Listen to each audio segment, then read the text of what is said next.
You mentioned today in the report that you put out that PSA did major volume yesterday, something like 58,000 cards. Is that what I read? And usually they're down in the 30s, I believe, on a non-weekend, on a non-Sunday sort of thing.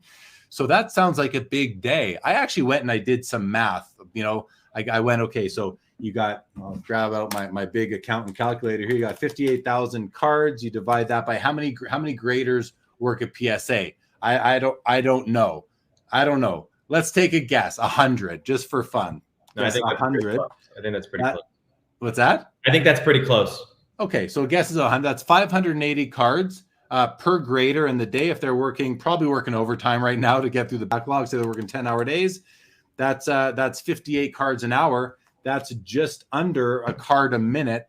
I mean, again, we're really speculating here. We have no idea for sure on the amount of graders there could be 200 graders, which would give it more. But I mean, these are some of the things that you can do with the data that you're producing and kind of try to triangulate some other information and see. But is that from your experience? And I did look at your bar graph. 58,000 was like the tallest bar on that graph going back like 6 months.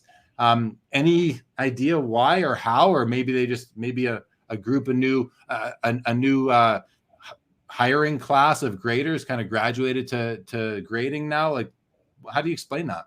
Yeah, I think that's going to be the new normal. I think we're going to see, if I was at PSA, I think the goal would be to get to, 1 million cards a month sooner than later. And they've also spoke publicly that they want to have the backlog mostly cleared out. Kevin Lynade said this on a recent podcast by the fall. And so to do that, they have to average almost 1 million cards a month if they're only devoting 20% of volume to, the regular submissions and sort of the higher fee submissions. And so I think that the 50,000 range, I mean, that was I think the second or third time I've seen that in our data.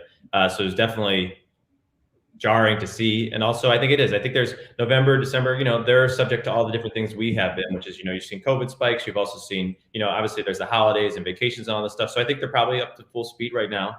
And I think that the 50,000 thing will no longer be sort of shocking and something that we can expect to see a lot more in the future. So, they've been using 40,000 as their sort of line that they're excited about. And, they hit that 3 times in December. I would venture to guess that they hit that at least 10 times in January, if not more.